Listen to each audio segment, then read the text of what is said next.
Well, I'm Rabbi Sonsino, originally from Turkey, and I've been in the rabbinate since 1966. And I ran into you. You just mentioned you're a rabbi. I ran into you because years ago I read one of your books, and I was happy to see that you are still writing books. Yeah. And I thought maybe we could kick it off with the first book. You emailed me and told me your latest book is A God We Can Believe In. Yes. And when I saw that title, it reminded me, I can't remember. This is some apocryphal quote about a rabbi or a writer, but somebody says, well, I don't believe in God. And the person's response is, well, tell me more. Which God don't you believe in? And so I wondered, is that what this book, the general gist of this book, an exploration of kind of possibilities of understanding God? Well, this book I co-edited with a colleague of mine in California, Richard Agler. It is a collection of essays. All of us are non-theists. We are all naturalists, religious naturalists. We don't believe in a God that interferes in the life of human being. So theologically, we are pretty much in the same wavelength. But each of us has a different approach to different aspects of religion. I wrote the initial article in the book, and I expressed my concept of God. But another colleague of mine wrote about prayer. Another colleague wrote about his concept of miracles, which do not exist, and so on and so forth. So it's a unique approach, and the one that we think ought to be more popular among the Jewish community. Okay, so tell me about, again, non-theism but you would say non-theism is not like, say, the deism of the many of the American founders of this country a couple hundred years ago. Again, it was popular at the time, deism, which is a God who made the world and stepped away. So the God isn't here anymore. Is it that, or do you flavor it differently? It's much more of a pantheistic view, very much like Spinoza. I believe that God is the energy of the universe. So nature for me is pretty much God. Spinoza said nature is God. I believe the energy. There is an energy that keeps the universe functioning. That energy, I view it as God, and the consequences are tremendous because this God does not know me, and I don't care if God knows me.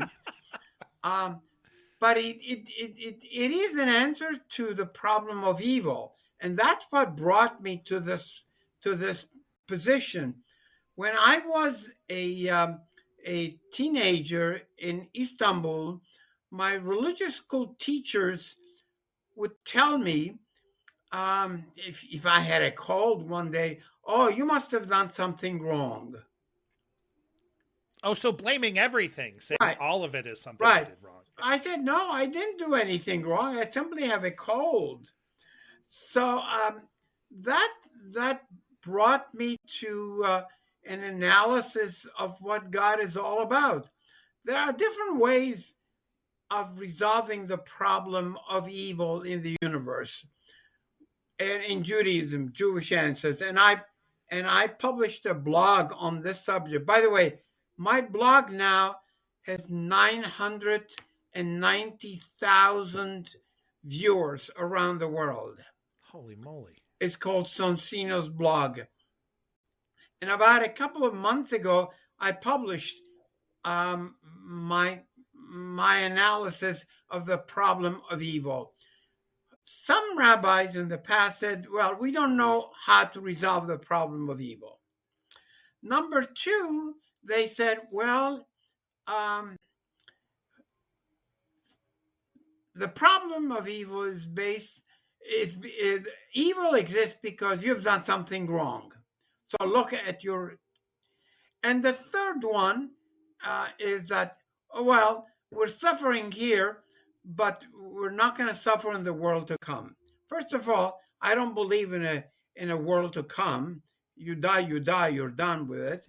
So, and I don't believe in a concept of God where God is suffering along with me. Why do I need a God who's suffering with me? I need a God who's a God. So I don't need a God suffering God. So that brought me to my naturalistic view of the divinity, and I'm very comfortable with it. Why wouldn't you take, so I grew up, I converted to Judaism, and I liked your book. Again, I don't think these are easily or at all resolvable problems. What is God? What is the meaning of life? Why are we here? Why is there evil? I feel like there's been so many good answers to those that as a 49-year-old adult now, I don't think it's fully resolvable, and these different answers must work for different people at different times, and there's not an absolute. But I wanted to ask you, in your vision of naturalism, how come you didn't just take the extra step and just cut God and religion out completely and go to atheism or agnosticism? Talking about God, it doesn't matter. No, because I think that there is something beyond me. I'm part of an energy, and I feel that connectedness to the universe around me. So I call that energy, I call God, because I do believe that there is something beyond me as well. But otherwise, I'm not comfortable with the theistic view of God. I'm not comfortable with mysticism. I don't believe in miracles. I don't believe in Buber. The Buber may be good, great, but that's a good sermon. I don't understand Buber anyway. Big thou and so on and so forth. Either I don't know what that means. And certainly, I'm not a mystic. I don't believe in Kabbalah. It's a pure nonsense, pure gibberish. I'm very much of a naturalist, science-oriented, rational, and so on and so forth. Down at the base of you, when you think about, well, I didn't cut loose from God because I have some knowledge or sense at the base of me that I'm connected to everything.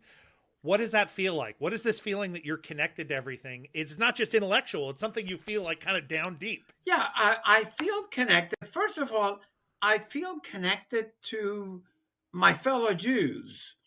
I am part of the Jewish community, and I consider Jewish culture a very rich, very rich, and one that helps me understand life altogether. I couldn't be a Christian because I cannot believe in the stories dealing with Jesus and all that. I couldn't be a Muslim because of the philosophy associated with the Quran and Muhammad and all that. So I'm very much of a Jew. I like being Jewish. And I like to study Judaism because I think we're dealing with real issues in Judaism. Or at least it gives me the flexibility of dealing with many issues. So non-theism, naturalism, it's a big part of this would be God's not playing with the universe anymore. Right. So if there is a God or whatever the energy is, as you said, it sounds like one of the chapters in the recent book is about the fact that there are no miracles. The miracle is so important in the liturgy and the ideas of Judaism. Yeah. The whole idea, I'm your God because I led you out of Egypt. Right. I did these miraculous things. How do you cut the miracles loose? I think miracles are false hopes. Believe in miracles. Miracles do not exist. And if something happens that contradicts natural law, it's because we don't really know how nature operates altogether. So we're still discovering the mysteries of nature. but I cannot believe that God plays games with us, creates miracle for one people, but not for another. It's not in my thinking, and I think it's very dangerous. So I also consider very dangerous any kind of belief in messianism and all. These are all false hopes, and I don't want to create false hopes. I'm very much um, embedded in nature, in rationalism, in clear thinking. Maybe that's because of my legal training. As you've kind of looked, maybe for the purpose of being able to also translate it and explain it to other people, all the different theologians and theologies and philosophies that run through the history of Judaism, uh, when you do you think some of this messianism, this belief in miracles, a belief in an intercessionary God who's putting their finger into things, is necessary for us emotionally or at different times in our lives or at different people at different times? Or are you like, this is something to be progressed away from? I would stay away from that altogether. Okay. I don't want to create false hopes. It's the same thing. But they feel so good. False hopes feel good. That's why people like them. Yeah, but that may not be real. That may not be real. I don't want to create false hopes. I don't want to create false hopes. Um, the rabbis of ancient time very often postpone things to the world to come because they didn't have an answer for that. They would say, well, in this world, we're suffering, but in the world to come, we're not going to suffer. Well, first of all, there is no such a thing as world to come. I don't believe in resurrection. Nobody has ever come back to tell us what's on the other side. You die, you die. So our challenge is to make life meaningful here with all the limitations that we have. We're not perfect. And as we get older, as I discovered very quickly, we're starting to get problems. And that's the nature of things. So you got to do the best you can. So I don't disagree with anything you're saying, but I'll just keep playing devil's advocate. One of the problems with science-based, with saying that there isn't a God who's close to me, there's not a God who's listening to me, I want that, I have some needs for that, is why are we here? So for you, when somebody asks you, once they sit down or you write a blog about it or you think about it, why are people here? Because we're the weirdos with this weird consciousness and ego and self-reflection that doesn't seem to be, or we can't see it in the animals and the plant world. Why are we here? I didn't have to be born. I was born. I was created by my parents, and I came into this world. So my job is to make sure that I do the best I can for myself and for those I love, for those I care to. So that question is irrelevant. Why am I here? You're here because you have no choice. You weren't asked. I wasn't asked. Give it, so I could see how that could be positive or negative Yeah. inflection to that thing. I wasn't asked to be here. I read a very good book recently in the past few years. There's this philosophy, antinatalism, which is about the fact that it is immoral to bring life into the world because life entails suffering. How do you respond to antinatalism, that we shouldn't be here? We shouldn't bring more life in here. I wasn't asked, and that wasn't fair, and I'm not going to bring more in.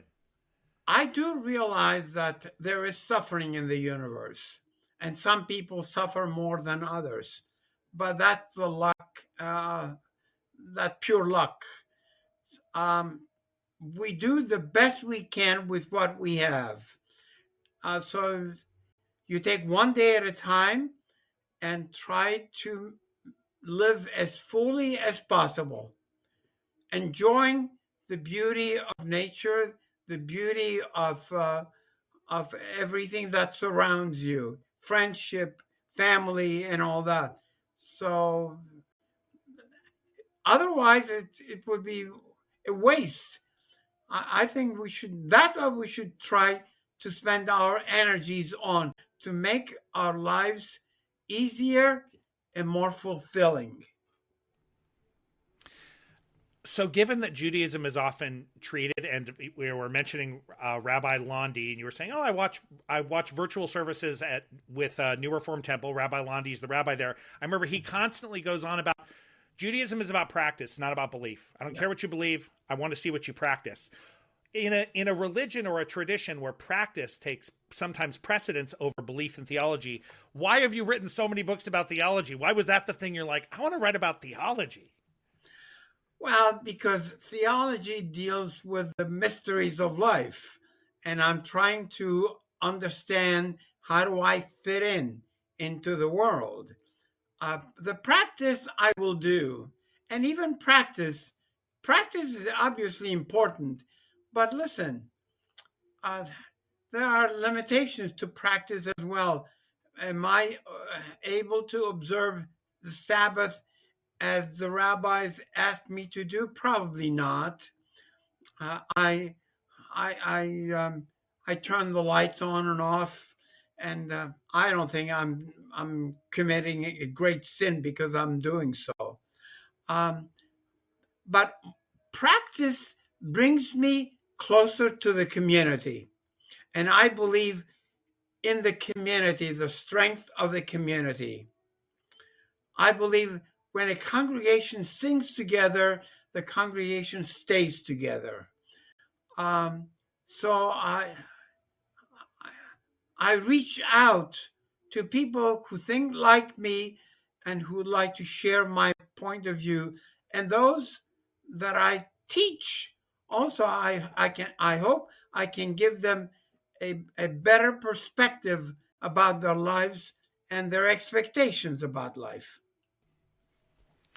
Okay, one of the things I liked when I went looking about a God we can believe in, very prominent on the website and to buy it, is also that there's a study guide. And I went reading through that study guide, and I thought it was particularly interesting. It reminded me of another book, again, that I'll have to read of yours, which is about the 10 Commandments, or as you say, like, Yeah. let's call it the 10 words. It doesn't mean commandments. There's another word for that. There's a study guide of questions and reflections, and the questions and reflections are really good. And it reminded me of stuff that came out of the Jewish renewal movement, which asked you to look at what's there and then reflect on what that means to you. Yeah. But even more so, in these questions, it was like a drift from tradition. Why don't you just decide what you think God would be like and think about that? And what would your 10 Commandments look like? And I thought, oh, it's very radical. Was a study guide, has that always been important to the stuff you're writing? You want people to dig into it and use it. But you see, Judaism allows us to do that, especially Judaism interpreted as within Reform Judaism. It gives us the flexibility to do that. Listen, we have our own fanatics too, who thinks everything was ordained at Mount Sinai, as if we know where Mount Sinai is. We don't know where Mount Sinai is. So Judaism, that's what I like about Judaism. It gives me the flexibility to think on my own. In the years, so starting out as a teenager in Turkey and starting to question, I don't know if this stuff makes sense to me anymore. Did you ever feel like you could just break free from Judaism? Because one thing is, once you've decided, like, Reform Judaism is informed choice. Well, I inform myself all about it. For a few decades, this is their big deal. And then I choose whether to take on this commandment or not, whether it has meaning to me. Well, if it doesn't have meaning to you, that means you can jettison it. So you could have just jettisoned it. The argument from the Orthodox or the people who are more traditional is this is a weak force. It's because it lets people assimilate, it lets people wander. You got to be more firm in your beliefs. You got to be more firm in what you do. How, through the years, why is that called to you or not called to you? You know what? I understand the Orthodox point of view. That's why they're trying to be strict and be based on rules and regulations. But that's not reality. That's not reality. I think we'll be better off giving people the ability to think for themselves. But in terms of commitment and dedication, I told you from the very beginning, I I am a very proud Jew, and I like Jewish culture. I'm very proud of what Jews have accomplished, in spite of all the anti-Semitism around the world. So I like to discover more about what Judaism has to say about the world, um, not only to Jews but also to non-Jews. How does your naturalism and non-theism match up with a larger, like, there's one synagogue in town that doesn't have a place, it doesn't have a synagogue, there's a rabbi but no synagogue, so they do services at a Unitarian Universalist place, and universalism has, I think, some strong, it doesn't contradict itself because it's so open to so much, but then it loses some of the beauty of the particular. So again, it loses the beauty of a smaller group in trying to be universal. How come universalism doesn't quite hit for you? Well, because I believe in the Jewish people. I support Israel, even with all the troubles and mistakes that Israel has made. So I like to stay within my own people and try to be the best of them. So if you become a Unitarian, then you lose the connection with peoplehood, and that peoplehood is very important for me. You've written about a lot of theologians, and now hearing what you believe yourself on a personal level, reading these books, I think in the books you give an honest, neutral answer. I just want to present what this theologian says, and this is how people use it, and this is the history behind it. What theologian have you spent the most time studying, and is it somebody you absolutely agree with or no?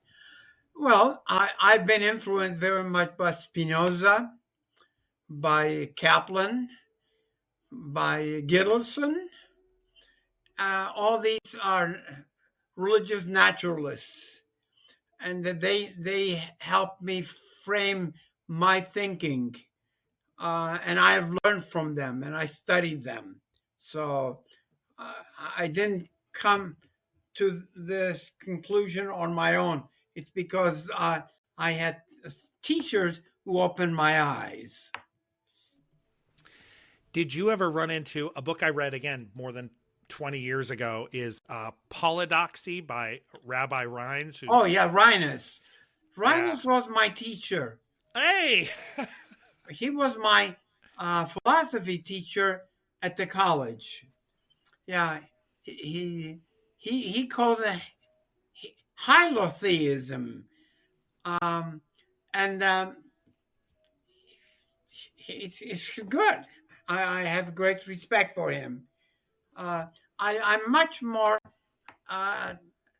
connected to Gittleson's thinking, Mordecai Kaplan's thinking. I feel more akin to their theology. But Reines is fine. As a rabbi in charge at different times of congregations or trying to help congregations, how did you navigate your own personal beliefs about naturalism and non-theism with a liturgy that is absolutely plastered with miracles and theism and all that? Great problem. Somebody asked me, I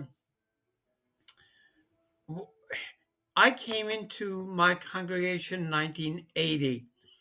He asked me, if that was your theology, how come we hired you? And this fellow was a physician. He said, I have no problem with you, but he said to me, but I can see that others would have problems with your theology. I realize that. As I get older, I'm becoming more and more radical in my thinking. But now I feel free because I don't have any congregational duties. I can say whatever I want to. But when I was a rabbi, I had problems with the prayer book and tried to mitigate it by going around the prayers, choosing those that are at least as a little far from the theistic perspective. Now, a group of us, especially those associated with our new book, A God We Can't Believe in, we've been meeting online for the last year or so, trying to create a new prayer book that is totally naturalistic, humanistic, and all that. But we're having a lot of problems because the traditional liturgy that we've inherited is so theistic and so based on miracles and all that. To So our job is, what can we accept? What can we reject? How can we rephrase the whole thing? So we're struggling with that. But this is a major problem. Prayer book is a problem, and prayer itself is a problem. We'll talk more about. I mean, obviously, approaching the standard Siddur. There's again lots of stuff in there about it. A powerful God, a controlling, an omniscient, and all loving, a God with a plan. Everything's been planned out, even though you have free will. So all these ideas about God are in there. What about prayer, for not just your personal problem with it, but do you think it causes problems that we all learn this as children? If they grow up in these religions with gods like this, it forms our view of God, and it changes us, I think, in some way. Certainly. But for me, prayer means prayer helps me clarify my own thinking, and I don't address God in my prayers. I invoke God. So I don't say, God, do this for me. God, do this for him. I would say, let us do this. Let us do this. Try to put the burden on ourselves as we frame our next step. So it's a clarification of our thinking and clarification of our hopes. You know, you're hoping for peace, you're hoping for good health, but that doesn't mean that you're going to get it. But you're hoping. Have there ever been times in your encounter with prayer, or that you saw maybe a congregation you were leading in prayer, where things that may not have been theologically or factually true about God, they were resonating? So people thinking about God as having a direct connection to some kind of being, and you're like, well, there is no being. But this prayer seems to be resonating with people. Why is that? Is it serving a function, an important function? Is it, like you said, or on the other hand, does it give people false hope about what God is? Well, I've had both experiences. Our new prayers, the new prayer books that the Reform movement is coming up to, I think is going in the wrong direction.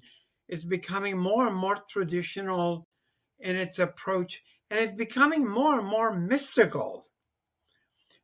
And some of the concepts that we've abandoned a long time ago are reappearing again in the liturgy, like resurrection and all that. Now I know that the younger rabbis don't take resurrection literally, but the prayer says that, and I'm afraid that people will take it literally. The same thing as when they interpret the Bible. I'm afraid that if they don't understand biblical criticism, they will take the Bible literally, and they will be misleading others, and they will be in the wrong path to begin with. Well, I didn't think this at the start of this conversation, but my entry into this was I was reading a Jewish subreddit, so this bulletin board, and you see this all the time on religious bulletin boards. You hear this in conversation. People who, as they grow up, so as either children or teenagers or young adults, they first encounter the problem of, well, if God is all-knowing and all-loving and all good and all powerful, and God made everything, why is there this bad stuff here? And so this constant problem of people raised either in not orthodox, but Right. just with traditional or average ideas about God, run into intellectually, they all hit this wall at some point and have to wrestle with this. How can God be everything, but then also allow all these terrible things to happen? And, So it does create a problem. and that's why I am very much afraid that the young people are leaving the synagogue because they can't take this anymore. They don't believe that anymore. And I, as a teacher, I'm trying to come up with a structure that at least would be acceptable to the younger minds. I'm very much concerned about the fact that younger people are simply abandoning synagogue and ritual and Jewish culture and altogether. Listen, I have two children, and neither one is a member of a synagogue right now, and this is the rabbi's kids. You can imagine what happens outside, and I see that even around me, many congregations are folding. So this is a very difficult time for religion in America right now. I believe all because we've fed false hopes for many years, and people don't want to take this anymore. They don't believe it. They don't believe it anymore. So you think that there is an opportunity, and I've seen these experiments and work at times to make the religion more intellectually honest. What do you really believe in your head and heart? And then that needs to match up with the group when we get together to pray in our practices. That's what we're trying to do. And the book, The God We Believe In, is meant to present that new perspective that we hope the young generation will embrace.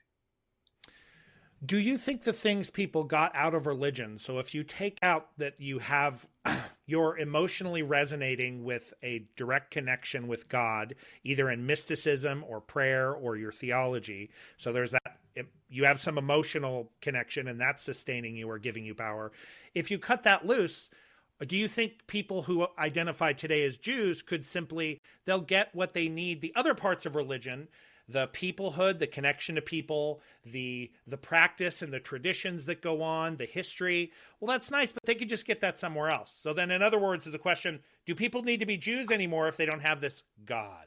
Well, that's why many congregations today are stressing social action, because that's something that's concrete and people can relate to.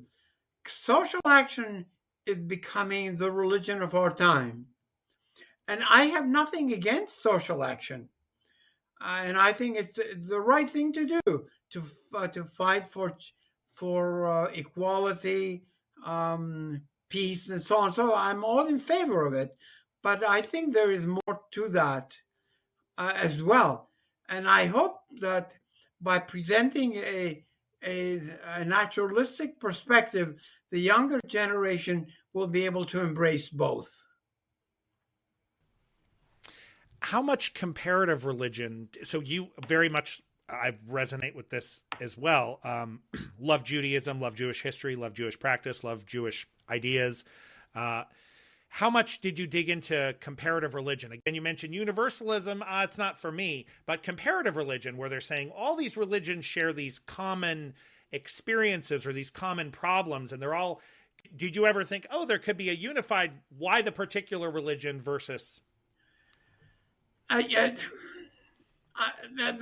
other religions have something to teach, obviously, but it's. The framework is not my framework, so I find it difficult to relate to that. For example, Christmas, everybody's celebrating Christmas. I'm up to here with Christmas. It's a beautiful holiday. The music is great, and so on and so forth. But that's not me. It's not me. So I have to take the best of what Christianity has to offer, but it has to be melded into my theology, blended into my theology. So comparative religion is good as far as it can go. Listen, there are wonderful things in the Quran too about humanity and respect for life and all that. But there are other things that are problematic in Islam. That's why I'm not a Muslim. Did you ever toy any time in your life? Was there another religion you thought? Never. Never. No. Nothing ever attracted you enough to think, no, I might not be Jewish. Maybe I'd do something else. Never. I never even considered that.